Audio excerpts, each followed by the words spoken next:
that the righteous requirements of the law might be fulfilled in us.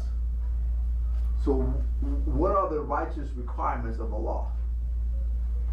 What would be the righteous requirements of the law? The commandments? Commandments? The righteous requirements of the law. Without reading your study Bible, don't read for the answer. I want for the spirit. The righteous requirements would be. Where is it? Is this open book test? No, they don't. Don't read the notes. Let the spirit talk to you. So what are the righteous requirements? Think about it now. To not sin. The righteous requirements of the law. Let's take it to Fresno County. The righteous requirements. How is the righteous requirements of the law fulfilled? Obeying the law. Not committing. Not commanding, obeying. Yeah. Okay, when you go to court, the judge has to make sure that the righteous requirements of the law is met. Right. So, if I'm guilty for running the stop sign, I love that stop sign. I don't run stop signs, y'all. But if I'm guilty of running the stop sign, and the fine is $1,000, so the judge got, okay, we got you, we see you video, there you go. And so, according to the law, you owe $1,000 for running the stop sign. Now, to me, I'm telling you what you owe. Right. Now, to meet the righteous requirements of the law, what do you have to do? Pay that. Pay it. It's got to be paid. Yeah. Pay the fine. Has to be paid. The fine has to be paid. So when you meet the righteous requirements of the law, then you're what? Guilty. Justified. You're justified. You're free. Once the payment is made, you're free. Unless you pay make payments on it. Right. But that last payment, you're free. You've been justified. So Jesus met the requirements of the law. What he did was, the righteous requirements of the law demanded the wages of sin is death. The righteous requirements is, under the Old Testament, we see it this way too.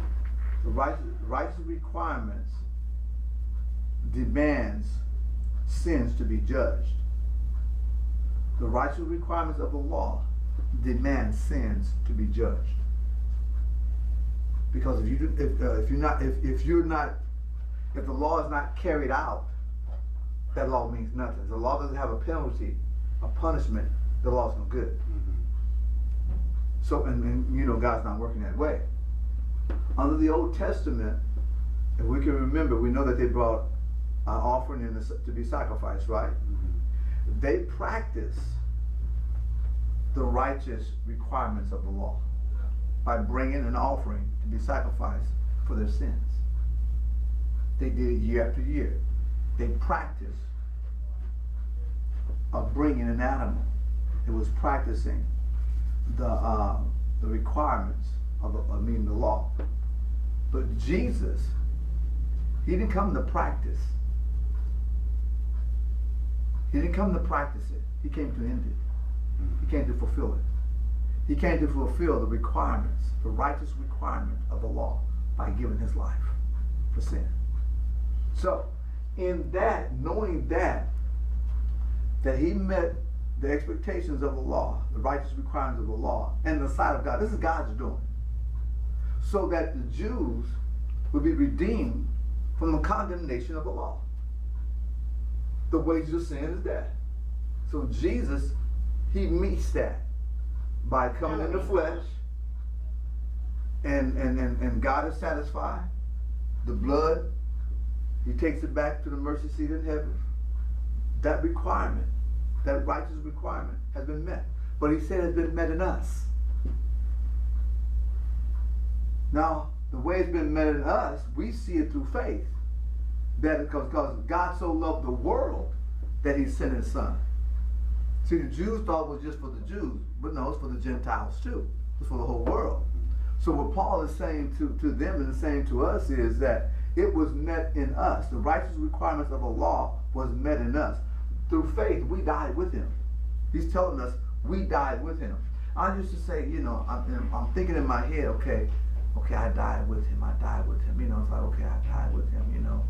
Okay, I'm supposed to believe I died with him. Okay, you know, I don't know how, but I died with him. But the Bible said I died with him. So, yeah, I died with him. But what got me was with this here. And you can remember this. The first Adam, the second Adam. Mm-hmm. We died in the first Adam. Yeah. When Adam did what he did, brought death on all men.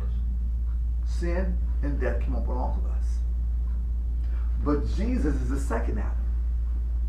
Adam represented all men. Jesus is representing the new man.